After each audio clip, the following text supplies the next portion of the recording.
Namibia lies in southwest Africa. The Namib Desert stretches for almost 2,000 kilometers along the coast. To the north, the desert is crisscrossed by several dry river valleys. One of them is the Huanib Valley. It runs through the desert for several hundred kilometers and ends in the sea.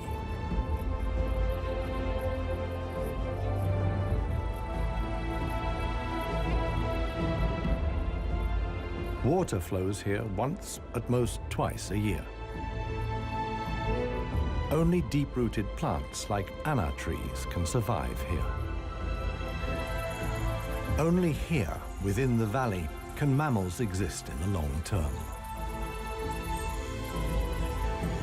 It is the home of the desert elephants.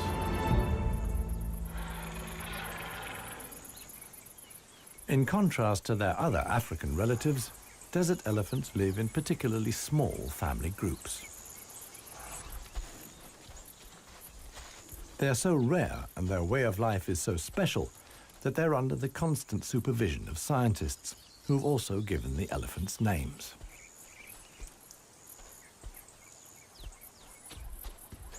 The head of this family is alpha cow Clarissa. The animals don't leave her side for a moment. Only Clarissa knows how to survive in this extreme environment.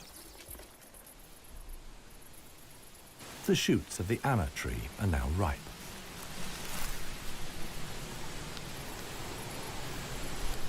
The pods contain protein-rich seeds.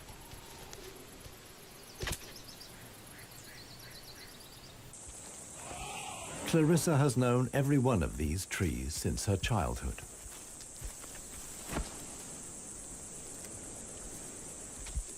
Even the youngest, Maya, tries the shoots. Here, however, experienced trunk tip control is required. It's easier for her to get the protein she needs from her mother's milk. Desert elephants only have half the number of calves as other elephants. The male animals stay with their mother's family until they reach sexual maturity. With mock fights, they prepare for life without the protection of the females. Adult bull elephants are loners or travel in small groups. Jappy is the most skillful of them.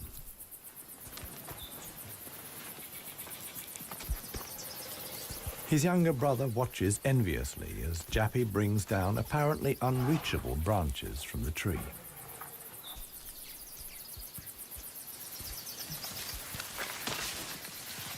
In the valley, Jappy is well known for such tricks. He learned them from his father. Friendship among bull elephants has its limits. Jappy is certainly not willing to share his branch with his younger brother.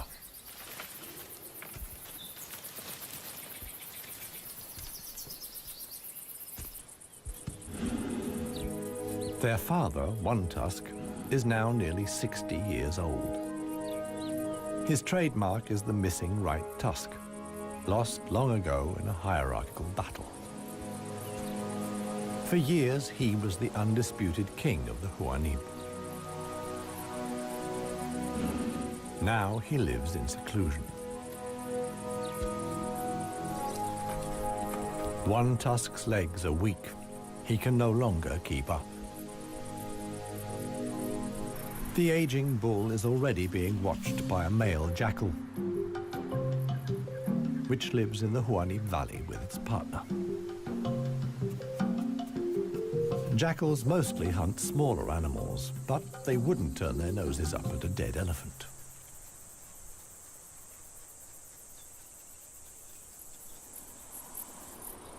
In a side valley, Clarissa has discovered a further source of food. There's a wide selection of bushes, grasses, and herbs.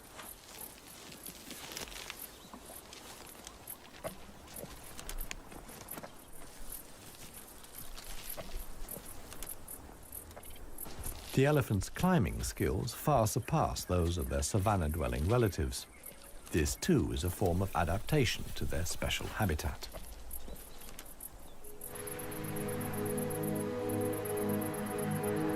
Old One Tusk has at last reached one of the anna trees in the Huanib Valley. But Clarissa and co haven't left very much for him to eat. He desperately searches for something edible in the remnants. In vain.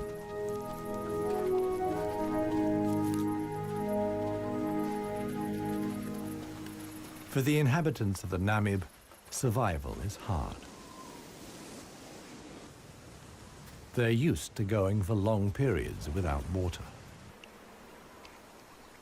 Many get liquid from their food or know secret sources of water. Regardless of size, every green leaf contains a minimum of liquid worth harvesting.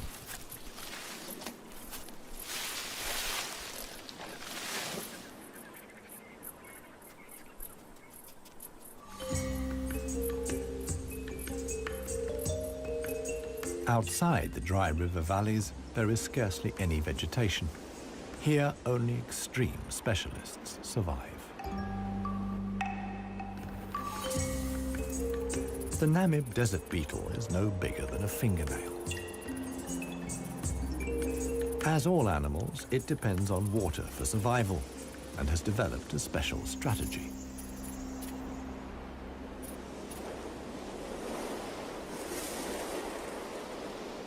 Even the tiniest traces of dampness in the air condense on its carapace.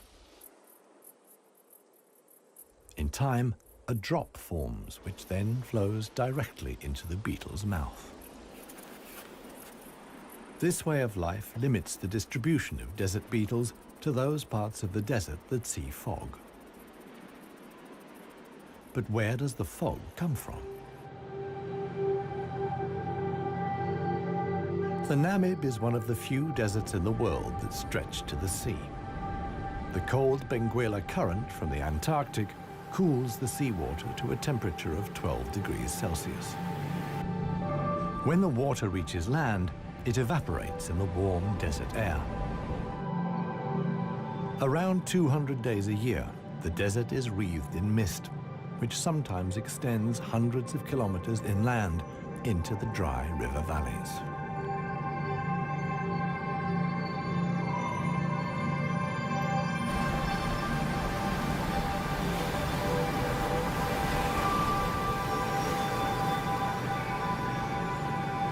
The Benguela current doesn't only bring fog, it's also rich in fish. The animals that benefit most are the brown fur seals.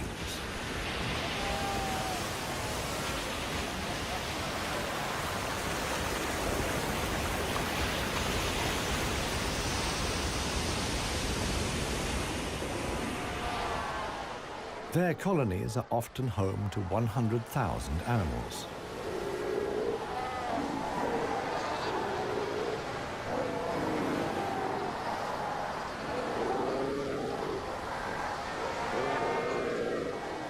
Right now, there's good reason for so many seals to congregate here. The mating season is just beginning.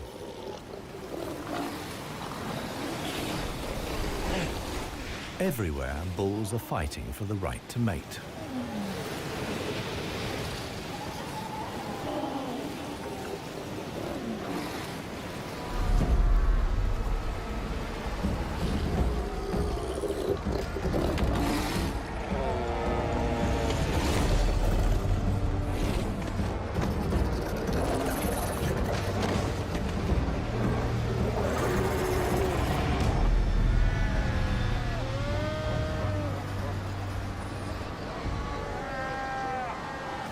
The strongest conquer a whole harem and then have their flippers full.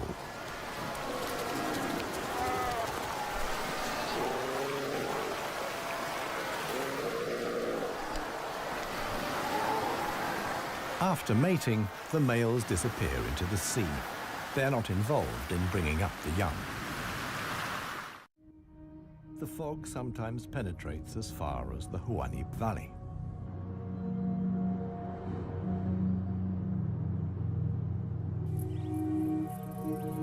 Now, even the biggest animals benefit from the moisture contained in the fog.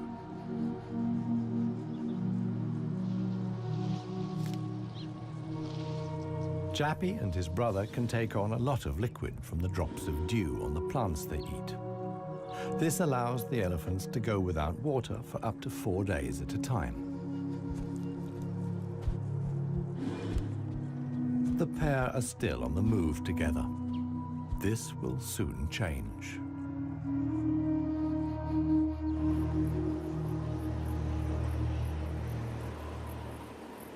As the fog lifts, the sun illuminates a very special event.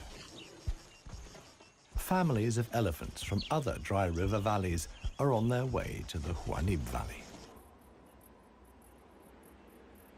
They're following the calls of their relatives, which they pick up via the soles of their feet, as via a stethoscope.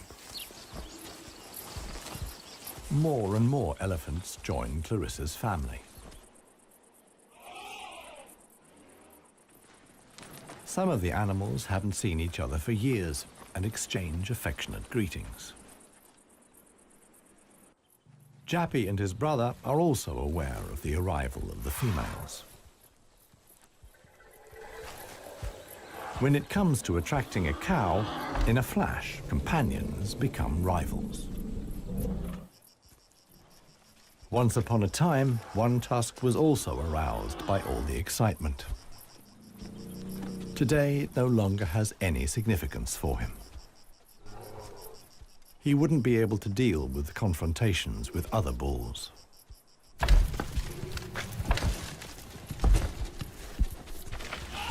His sons and grandsons, on the other hand, are very excited.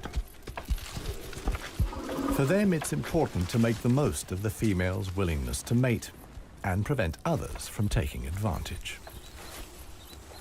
In the end, however, Jappy only manages to achieve his goal by means of a trick. He abducts the alpha cow, Clarissa.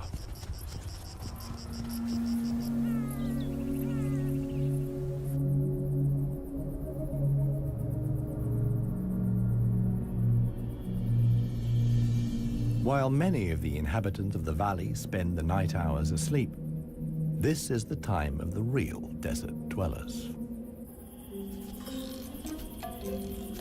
The Namib sand gecko is only active at night. In the darkness, the little predator looks for crickets and spiders.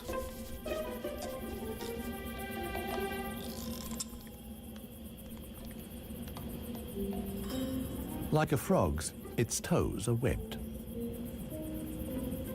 This enables the lizard to seemingly fly across the dunes without sinking into the sand.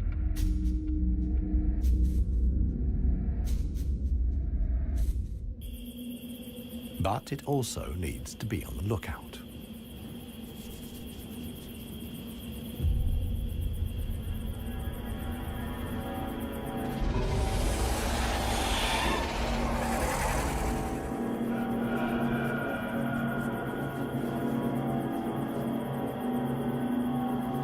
A sidewinding adder.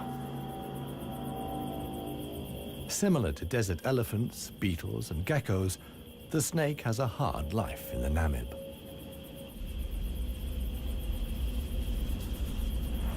It has to hunt successfully to survive.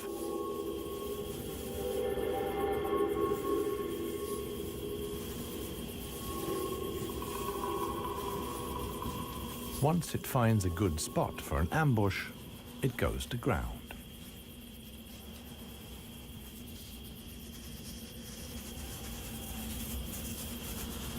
The snake is a predator that lies in wait for its prey, relying completely on its camouflage.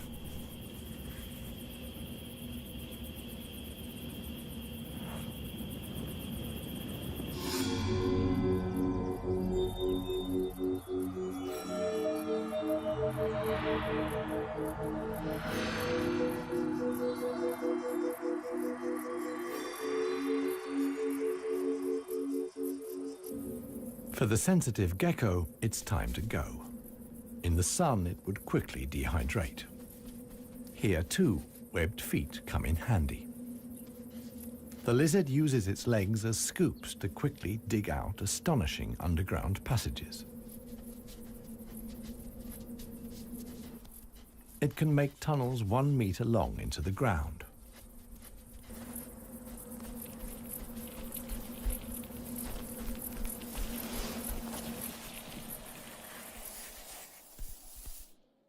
Here, it's safe. Up at ground level, another gecko isn't in quite such a hurry. With good reason. The fog is coming.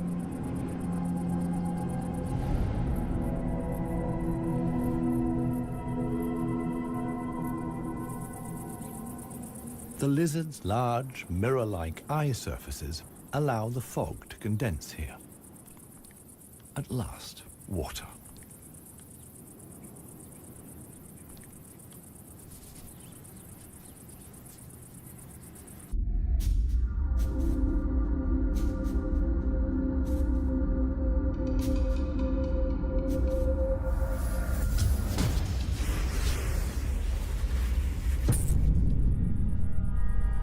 The waiting paid off. This morning, the sidewinding adder can have breakfast and get some liquid into the bargain.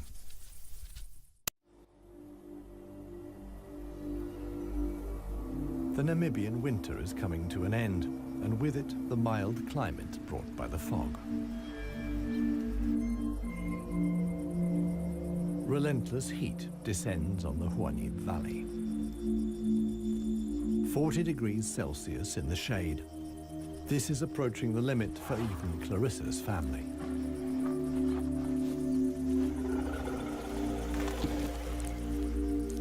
Elephants don't sweat, and so protect themselves against overheating by fanning their ears.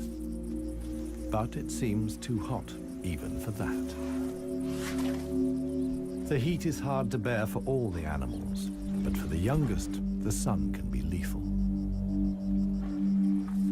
Maya is really suffering.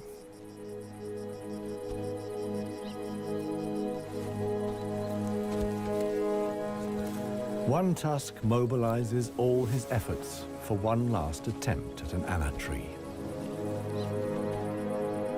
But he no longer has the strength. Exhausted, he withdraws to the shade. During his long life, his legs have carried him more than 400,000 kilometers. As with most bull elephants, the last few steps he will take alone. Despite the heat, Clarissa can't afford to take a break. She urges her family to move on. Desert elephants have to spend up to 20 hours a day eating 200 kilos of plant material.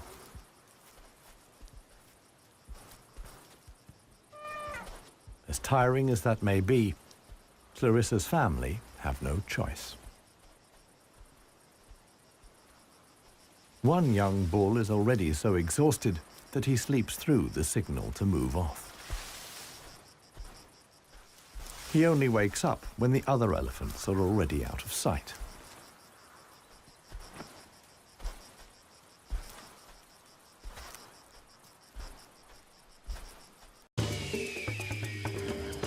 This show was created for you and your family to watch together.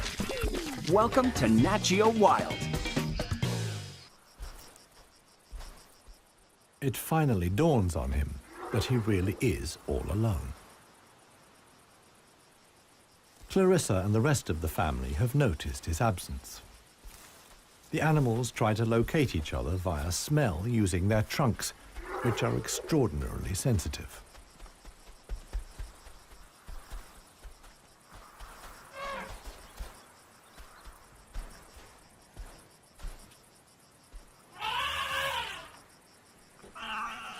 In the end, it's Maya who gives the decisive call.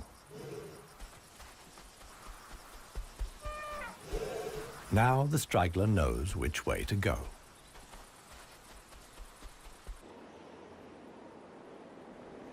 The extremely dry period shows no sign of coming to an end. 1 week later, the heat and the elephants have combined to decimate the plant life in the Huanib Valley. Vultures take up positions on the trees on the edge of the valley. Their time will come when the other animals can find nothing more to eat.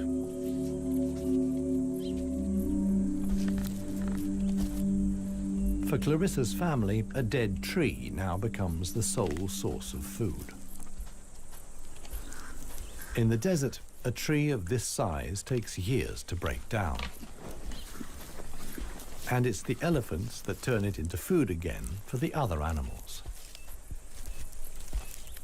They themselves only use 60% of what they eat. The rest they excrete undigested. In this way, they distribute seeds, like those of the anna tree. Some animals, like the helmeted guinea fowl, take the majority of their food from what the elephants deposit. In times of scarcity, even the Huanib Valley baboons look for something edible in the elephant's dung.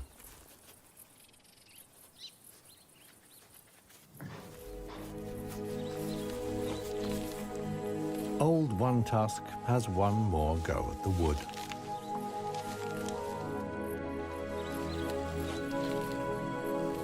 But elephant molars only grow back 6 times.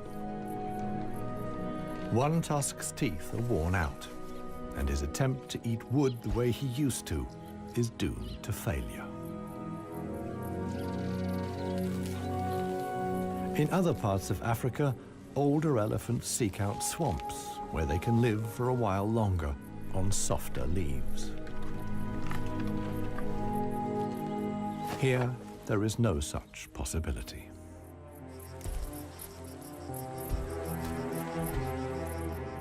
For Clarissa, too, the situation is becoming threatening. She and her family must leave the valley and seek food and water elsewhere. Other families join the trek. Only Clarissa's knowledge of hidden water sources can save them now.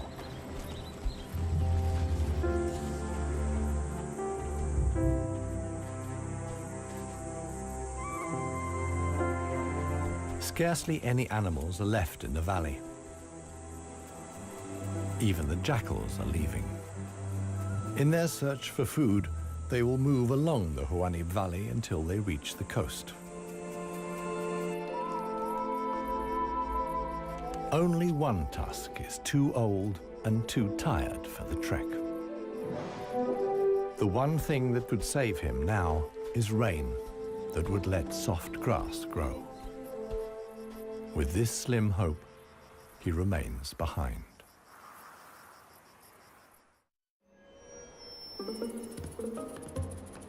The Namib desert beetle is also looking for something to eat. In contrast to most of the desert dwellers, it is not seeking fresh young shoots. The beetle is on the lookout for plant residues. The unceasing wind is a help. It sweeps fragments of plant life together in valleys and hollows between the dunes. Mostly it's just a few bits of leaf. But sometimes it collects and becomes something like a herbal rubbish dump. Although the plants are completely dried out, they still contain important nutrients.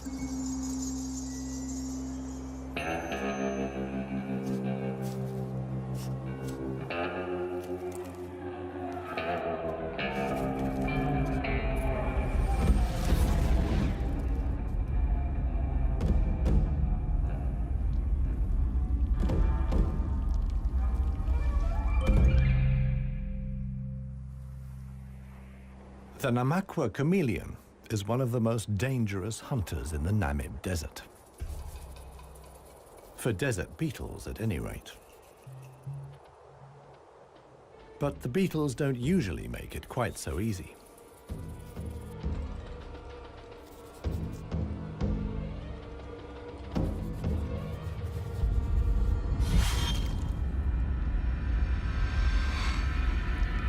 The beetles aren't only full of protein, but also provide essential liquids for the lizard.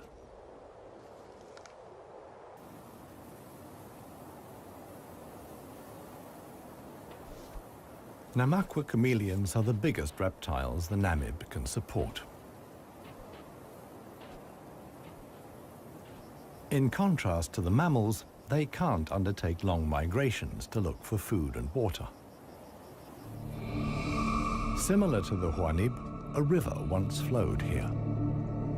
Along its banks, animals like chameleons penetrated deep into the desert. Hundreds of years ago, the dunes slowly invaded the riverbed and cut off the water supply. This process was so slow, however, that the animals had time to adapt to the new conditions.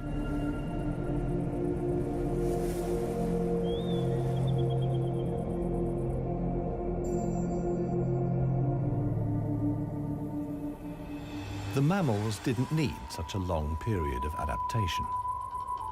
Their ability to migrate over long distances enabled them to conquer the desert much more quickly. The pair of jackals will soon reach the coast.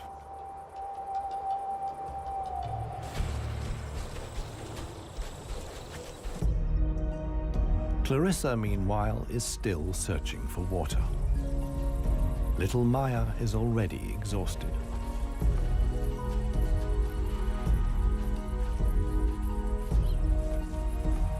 The group has to keep stopping.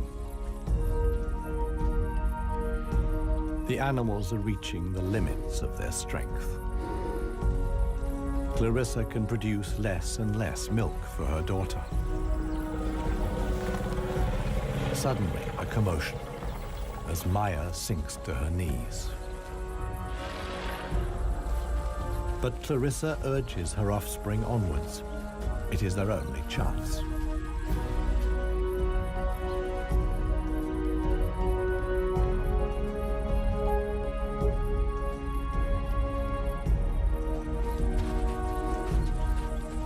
As dusk falls, they finally arrive.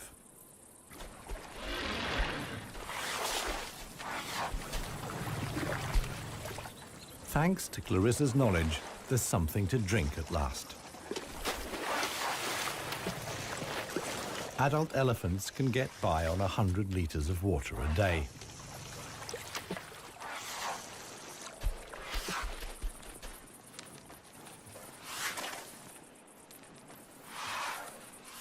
The subsequent dust bath serves to protect the elephant's skin from the relentless sun.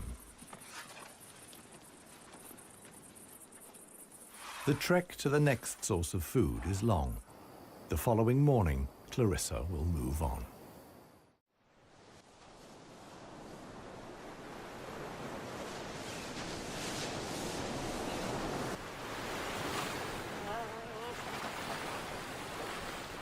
The jackals have finally reached the sea and move southwards along the coast.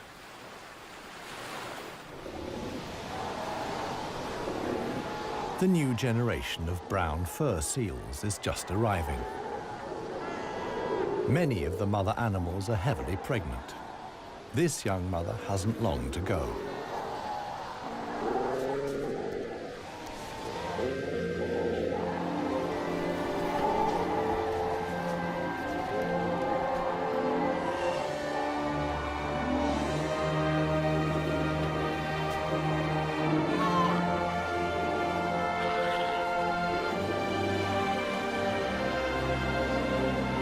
The mother at once welcomes her offspring into the world. Each voice and scent is as unique as a fingerprint. The ritual creates an unbreakable bond between mother and pup.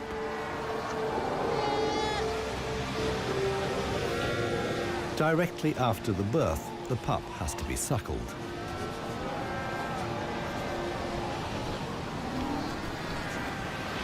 The newborn is a little clumsy.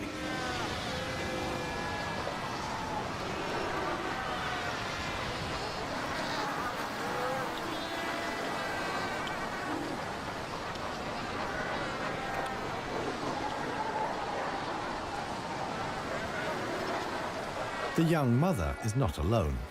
Tens of thousands of other females have also given birth. Space is at a premium in the colony, a risky situation for the babies.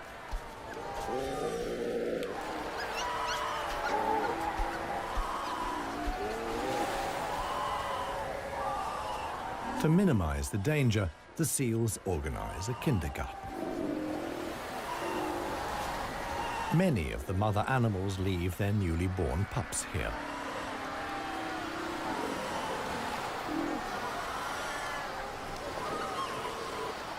The nursery not only offers the young pups protection, but also makes it easier to find them later.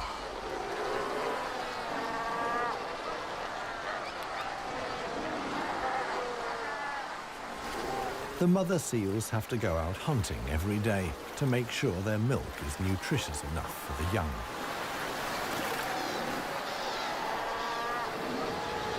But when choosing the location of the kindergarten, they forgot about the tide.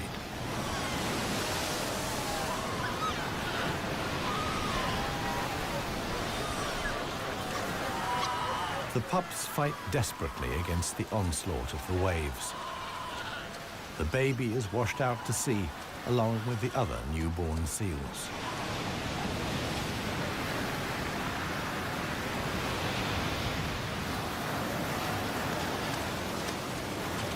Seal pups can swim, but they don't have the protective layer of fat of adult animals.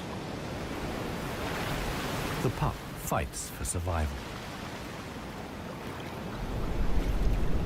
Another is slowly but surely losing the battle. Within a few minutes, the pups are so exhausted that they can no longer keep their heads above water and drown.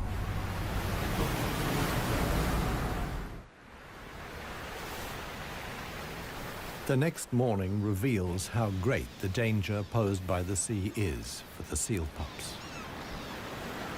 The shore is full of little corpses, washed up by the tide.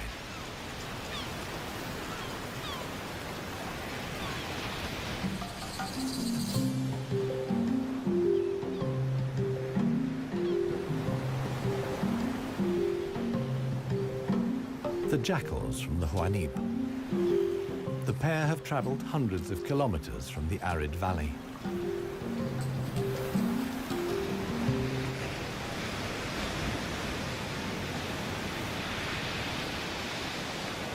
The seal colony is now their only chance of food.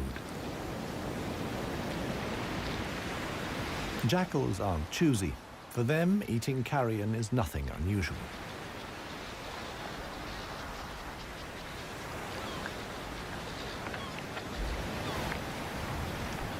They'll be spending the coming weeks at the seal colony.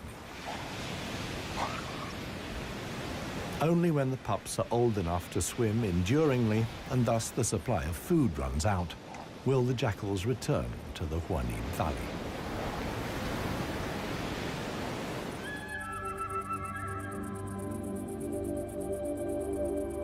It's not only the jackals that undertake such long treks.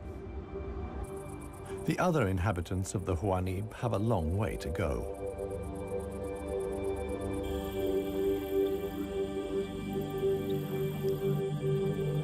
An oasis hidden deep in the desert. Oasis.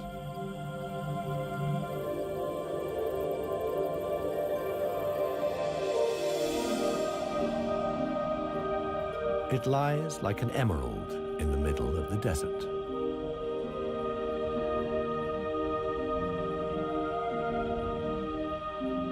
A thin band of loose vegetation lines the watering hole.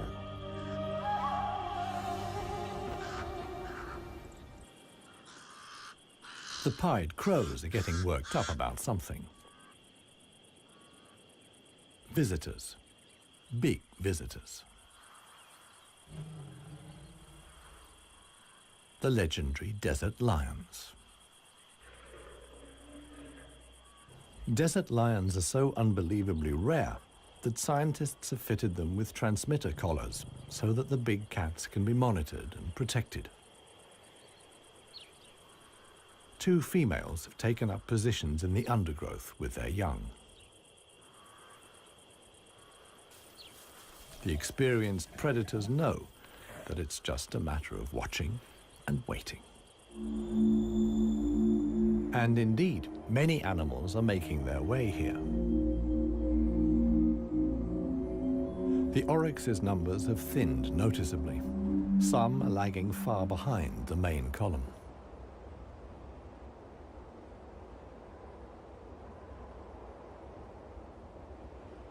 After more than 10 days' trek, the first animals finally reach the source. Cautiously, they approach the steep bank. They're in danger of sinking into the soft ground.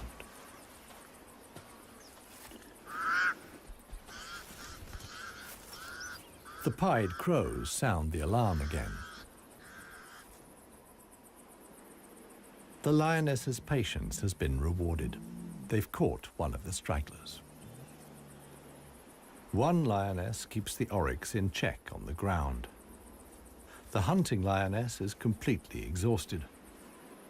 Fighting the antelope has taken the last of her strength.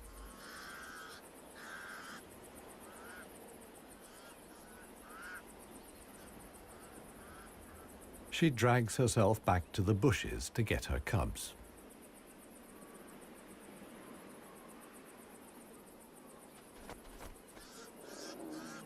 The other lioness keeps the pesky crows at bay.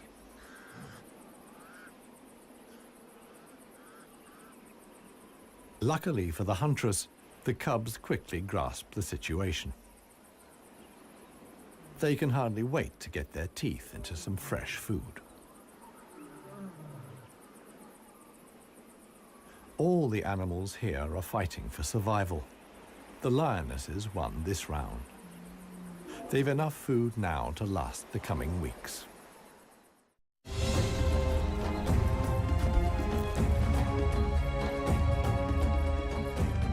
Clarissa and her family have finally reached the neighboring dry river valley.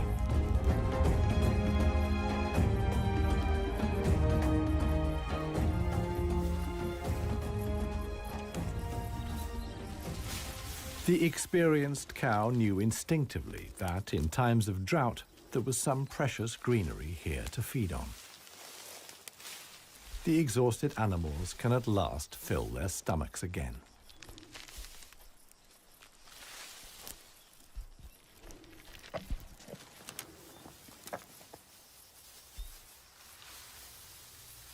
And this is how a happy, full-up baby elephant looks.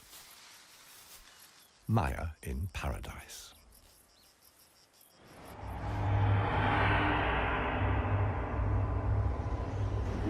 A strong wind blows in from the coast, and sandstorms form in the hinterland.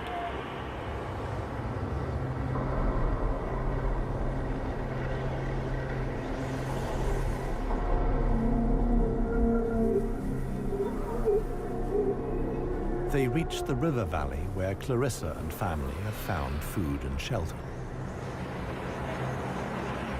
Sandstorms like these are the harbingers of heavy rain. Experienced elephant cows like Clarissa know what that means. As soon as it rains, the dry river valleys will be turned into raging torrents that wash away anything in their path. Imminent danger for the family of elephants. Time to move on again. Now the safest place to be is outside the valleys. How right Clarissa was can be seen the following day. Water in the dry river valley. Only every 10 years or so is the rain strong enough for the flood wave to reach the sea.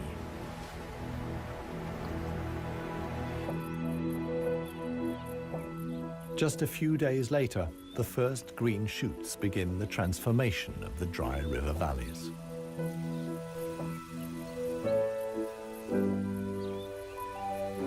The Huanib Valley, too, is bursting with new life as the first exiles return.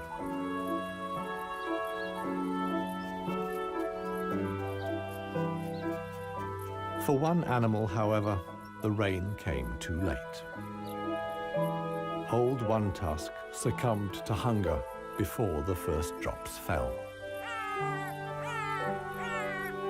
The jackals find his body on the edge of the valley.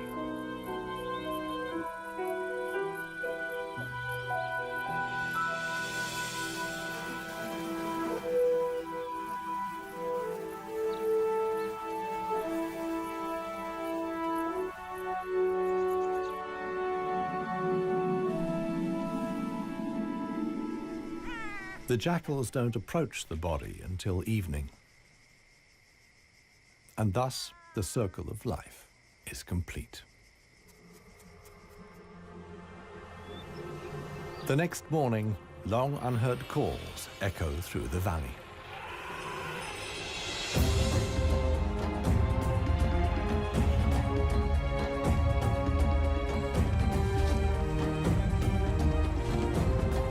Clarissa is back. Her family survived the floods unscathed. Maya, too, is thriving. At last, the newly greened Huanib Valley comes into view.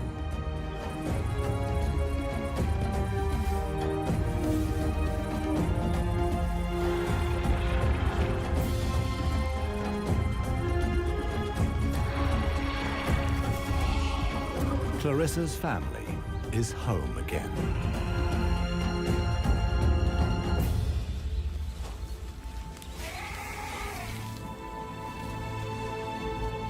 Jappy will pass on the genes of his father, One Tusk, and with them, his strength and intelligence. Clarissa is pregnant with his baby. The alpha cow will induct each new generation into the secrets of the desert elephants. This is essential for their survival. The Huanib River Valley is probably the last real wilderness in Namibia, one in which only the cleverest, most intelligent of the animal world can survive. A life of extremes in the home of the desert elephants.